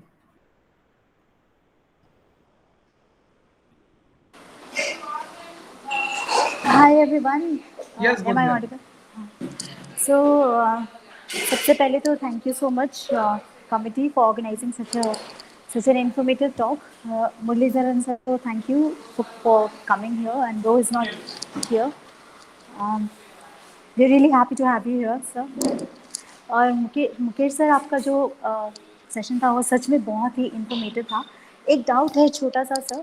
So what happens when we talk about vacancy based jobs? So I think we also term it as supernumerary. Correct me if I'm wrong. So what happens when these vacancies, let's say somebody retires or somebody passes away, then they don't fill it up saying that this was a supernumerary post, and therefore it was based on compassion and not really on it was not really an identified post. So how would you justify this? How would you comment on it? This happened very recently in JNU after the demise of a professor. They said it is a supernumerary post and therefore we need not advertise against it. So sir, please. नहीं, इसमें मुझे लगता है कि वो कुछ miss interpret करने की कोशिश कर रहे हैं। सुपरनरी पोस्ट जो बनाई जाती है वो स्पेशल सर्कमस्टांसेस में बनाई जाती है। कभी कभी हमेशा ऐसा नहीं होता कि सुपरनरी पोस्ट को हम हॉरिजॉन्टल या वैकेंसी बेस माने।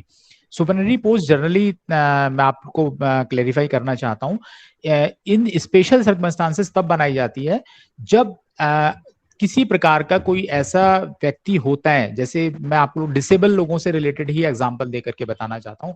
When a person occurring disability in service or during the service, or the person with disability getting more disability and he is not fit for continue their current job, so that the administration looks for the vacancy suitable for them, and in the between, when the person with disability is not capable to work on the same post, then department create a supernumerary post, and that post is not in any cadre.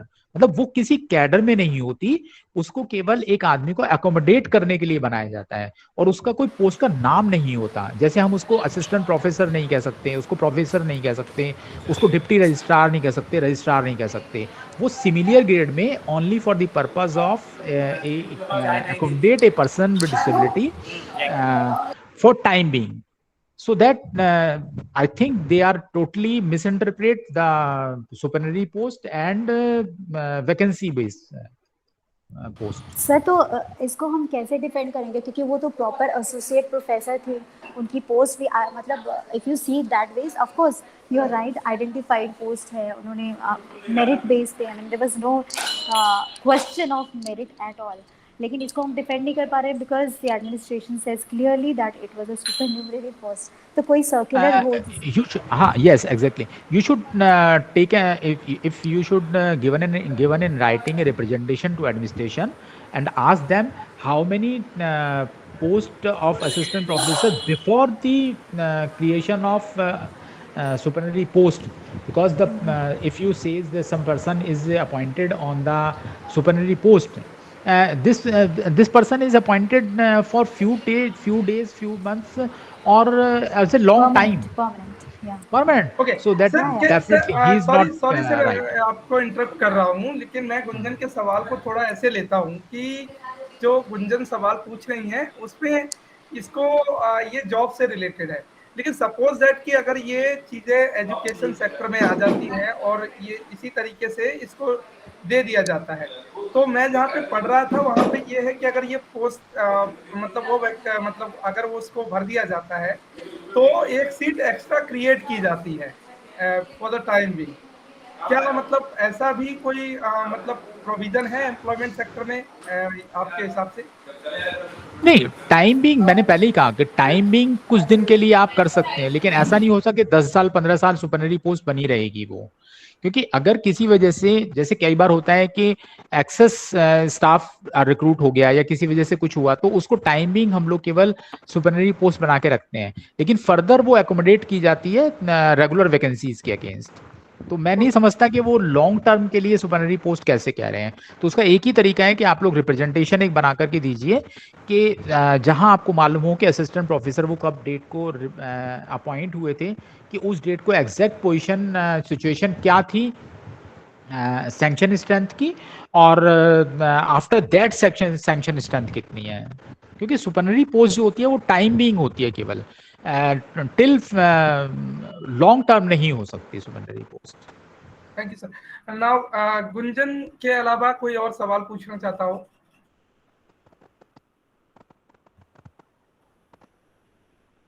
Anybody? Please अपना नाम भी जरूर बताएं। Yes, नमस्कार, मैं धर्मवीर। नमस्कार Dharmvir. Yes, Mukesh sir, Muralidharan sir और जितने भी इसमें जो वक्ता हैं उनको सभी को मेरा नमस्कार और आभार व्यक्त करता हूं कमेटी की तरफ से कि आप लोगों ने इतने अच्छे व्यूज हम लोगों के लिए बोले। और सभी प्लीज आस्क अपने पॉइंटेड क्वेश्चन पूछिए। हाँ, मेरा सवाल सर से है। सर ने बताया कि जो बैकलॉग की पोस्ट होती है वो 1 ईयर 2 ईयर 3 ईयर के बाद एग्जाम जो जनरल कैटेगरी को दे सकते हो, तो सर वो ईयर्स में कन्वर्ट है या फिर वैकेंसी 1 वैकेंसी 2 वैकेंसी 3 के बाद? क्या मैं समझा नहीं आप क्या कहना चाह रहे हैं। सर मेरा सवाल ये है, आपने बताया कि जो बैकलॉग की जो पोस्ट होती है सर हम लोगों के लिए आप 3 टाइम्स तक हम पर्सन विद डिसेबिलिटी के लिए उनको कैडर विद रिजर्व रखते हैं सर, उनके बाद वो जनरल में कन्वर्ट उसको करके दे सकते हैं। तो सर वो ईयर बेस है या वैकेंसीज बेस है, first time vacancy, second time और थर्ड टाइम, या फिर 1 ईयर 2 ईयर 3 ईयर्स? नहीं, मैं प्रॉपर नहीं समझ पा रहा आपकी बात को, मैं समझ नहीं पा रहा हूँ, दोबारा एक बार रिपीट करेंगे। हाँ, सॉरी सर मेरा सवाल मैं ये इस सवाल को बता रहा हूँ कि इनका कहने का मतलब ये है जो बैकलॉग पोस्ट होती हैं उनका 3 अगर मान लीजिए एक बार में नहीं भरता है और 2 बार में नहीं भरता है तो 3 बार का एक ऑप्शन होता है, तो इसके बारे में वो सवाल पूछना चाह रहे हैं। हाँ, मतलब मैं आपको बताता हूँ। फर्स्ट जब जो वैकेंसी क्रिएट होती है, जैसे सपोज मान लीजिए कोई वैकेंसी हमारा 2021 में क्रिएट हो रही है इस साल, ठीक है, तो एक फाइनेंशियल एक कैलेंडर ईयर के अंदर उसको हम सेम कैटेगरी से पोस्ट को भरेंगे। यानी सपोज मान लीजिए एक वैकेंसी क्रिएट हुई वीआई कैंडिडेट के लिए, तो हम उस रिक्रूटमेंट कैलेंडर ईयर के अंदर उसको वीआई कैंडिडेट से ही भरेंगे। लेकिन सपोज अगर किसी वजह से प्रॉपर नोटिफिकेशन हुआ, सब कुछ हुआ, और उसके बावजूद भी वो वैकेंसी वीआई कैंडिडेट से नहीं भरी जा पाई, तो हम सेकेंड वैकेंसी कैलेंडर ईयर के अंदर उसको किसी दूसरे सुटेबल डिसेबिलिटी से भर देंगे। लेकिन इन केस मैं आपको फिर यहाँ बताना चाहता हूँ, कई लोग उसमें डाउट क्रिएट करते हैं ना, उस वहां पर क्या होता है कि डिसेबल लोगों में आपस में फ्रैक्शन पैदा करने की कोशिश की जाती है। अगर हमारा कोई रिजर्व पॉइंट, जैसे सपोज वीआई का था और हम लोगों ने उसको सेकंड ईयर में ओएच कैंडिडेट से या एचएच कैंडिडेट से भरा, तो जो टोटल हमारा 3% का कंसेप्ट है या 4% का कंसेप्ट है, उसको पूरा करने के लिए क्या करते हैं कि जब अगली बार ओएच का आता है पॉइंट या वीएच जो एचएच का पॉइंट हम लोगों ने भरा है उसको हम वीआई कैंडिडेट में कन्वर्ट कर देते हैं। नंबर 1 बात यहाँ पर। और सेकंड ईयर में जब हम उसको इंटरचेंज करते हैं, सपोज इंटरचेंज से भी वो हमारे को कैंडिडेट नहीं मिलता और वो हमारा बैकलॉग में रहता है डिसेबल का पॉइंट। तो थर्ड ईयर में जाकर के उसको जो गवर्नमेंट है वो एक प्रॉपर जो कंपिटेंट अथॉरिटी होती है उस डिपार्टमेंट की, उससे एक अप्रूवल लेती है कि हमारे को डिसेबल कैटेगरी के अंदर प्रॉपर सुटेबल कैंडिडेट इस पोस्ट के लिए नहीं मिल पा रहा है, इसलिए हमारा जो वर्क है वो सफर कर रहा है, मैं इसको जनरल कैटेगरी से फिलअप करना चाहता हूँ। तो वो उसको दूसरी कैटेगरी से जनरल कैटेगरी से फिलअप कर लेता है, लेकिन वो हमारा बैकलॉग स्टैंड करता है, बैकलॉग में उसको नोटिफिकेशन निकाला जाता है। लेकिन अगर फोर्थ ईयर में भी बैकलॉग जब नोटिस किया जाता है और फोर्थ रिक्रूटमेंट ईयर के अंदर भी हमारे को सुटेबल कैंडिडेट अगर नहीं मिलता तो उस वैकेंसी को सरकार सरेंडर कर देती है। ये है। Okay sir. नाउ धर्मवीर के अलावा किसी और का कोई सवाल हो?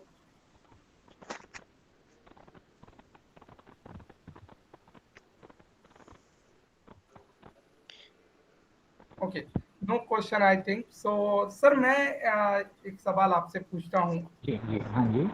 कि सवाल ये है कि सर जब हम ये रिजर्वेशन की बात करते हैं और प्रमोशंस में सारा मुद्दा उठता है, तो ये 2016 के बाद हमें सुनने में आता है कि अगर हम पीडब्ल्यूडी पे टिक करते हैं या किसी फॉर्म पे अप्लाई करते हैं तो ये समस्या आती है कि हमें जनरल कैटेगरी में काउंट नहीं किया जाएगा।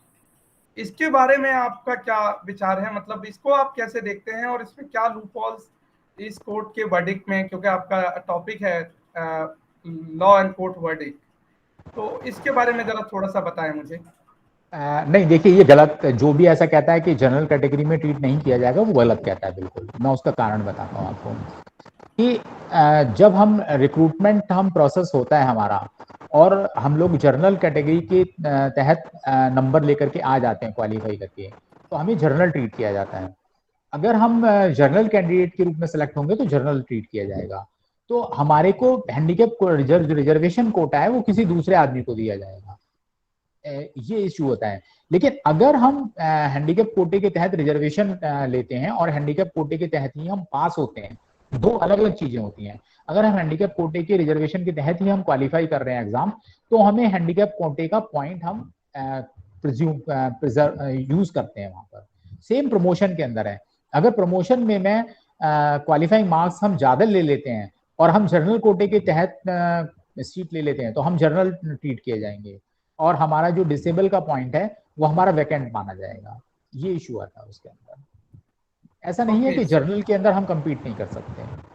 ओके, सो राइट नाउ धर्मवीर और गुंजन के अलावा कोई और सवाल किसी का हो तो प्लीज पूछिए। एक छोटा सा कंफ्यूजन है सर। या गो अहेड। तो सर जैसे कि आप बता रहे हो जनरल को जनरल काउंट करेंगे और मतलब उसे बेनिफिट्स नहीं मिलेंगे। Let's say a poor person qualifies in general which has happened to many of us।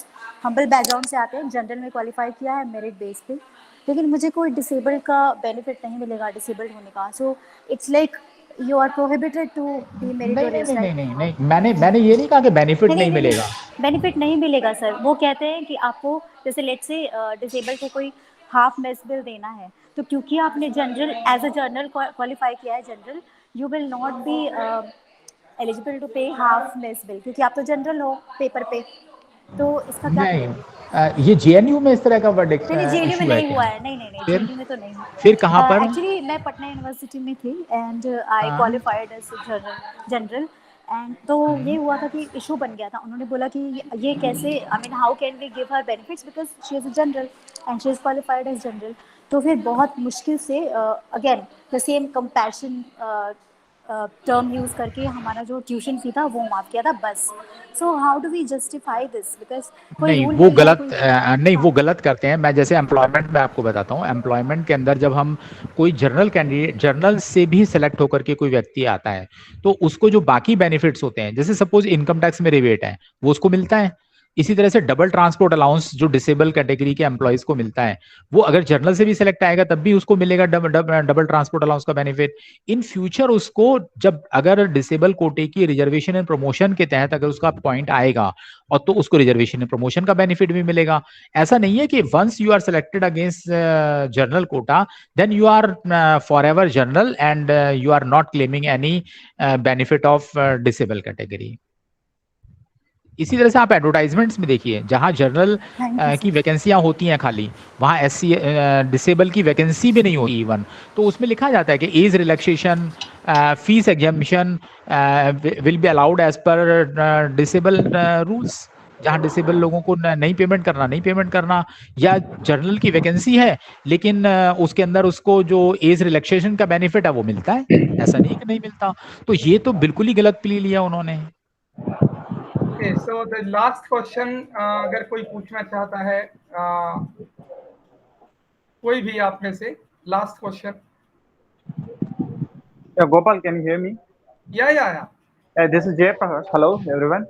Sir, I'll try to ask in English.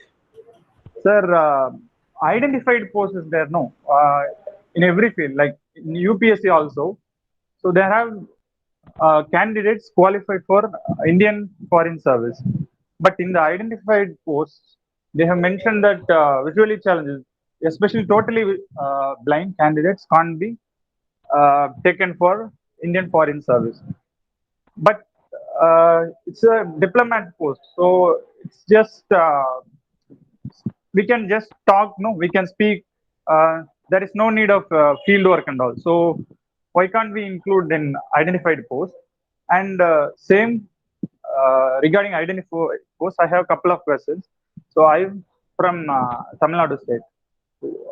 Last time what happened, I had cleared Group 1 mains exam, and we had 2 vacancies.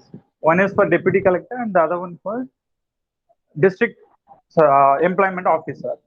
So what they said, I'm a totally blind candidate. So they told me, we don't call you for interview because you're a totally blind person, and deputy collector and district employment officer not eligible for totally visually challenged people. So this is what they said. And when I checked in the identified post of Tamil Nadu government, they have mentioned the same thing. In Group 1 posting, they have identified only one post. For deputy collector and other things, they have not identified yet. But on the contrary, when we come to the central government, in UPSC, they are giving IAS for visually challenged, even totally blind. So how do we take it forward? Thank you.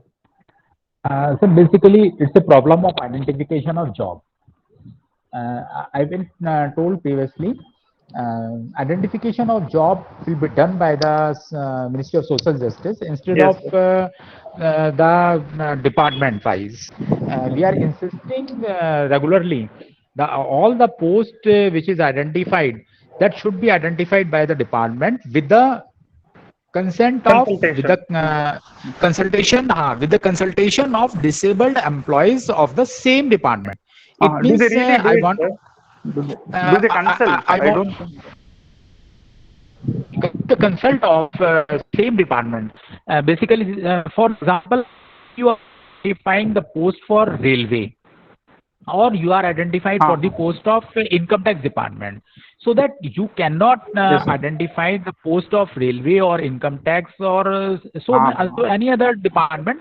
You are identified post of this department only when the person with disability, those who are working in same department, are included in the process. Yes, exactly. Concerned department are included in the committee of identification of post. When the post is identified by the Ministry of Social Justice and the person's disability, I don't blame any person, those who are in the committee. All the committee members are very intellectual and prominent persons and famous in disability sector, and they are work hard for disabled people. But when we are talking about the grassroots level for the employment, I don't think so that they have very good knowledge. Yes. They have knowledge how many posts revenue department, and on the post at the same time. They don't know on which post VI 100% VI candidate are eligible for work, and on which post the low vision person is working capability, and on which post both leg affected persons are more capable. So that if the concerned department, instead of the identification of job done through department and the consult with the consult of disabled employees of the same department, I think that the identification of job is more comfortable and valuable for us. And I don't know this process is when adopted by the government of India, because the government of India and state governments are continuously surrendering the post and privatization as more in the government agenda. So I don't understand, but we are trying our best for that. Otherwise, another thing is on that post is also Ministry of Social Justice.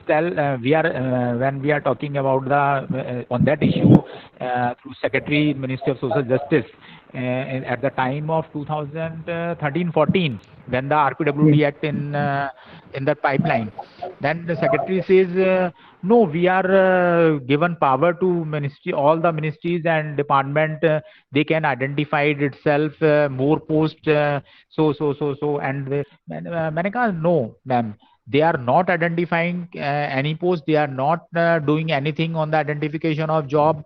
They are just taken the list of your department and publish the same, or otherwise they delete some post and same post. There are so many difficulties. Sir, and sorry for the Jayaprakash, because the time is okay, it's okay. Thank you.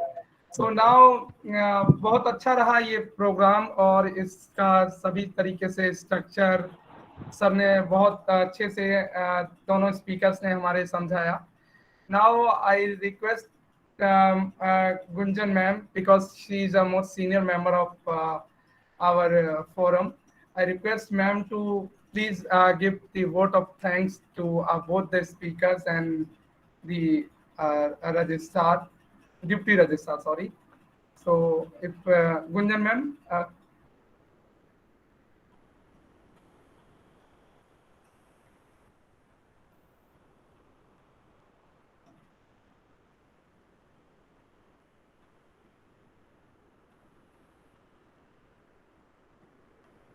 I thought वो नहीं है, तो so I said sir कि आपने जो भी हमारे को बताया वो बहुत वैल्यूबल था, और उसको हम आगे बढ़ाने की कोशिश करेंगे. मैं इंटायर अपनी Sorry, I was trying to rush. I was trying to rush out of library actually. Sorry for that. Okay. So Gunjan ma'am, go ma'am.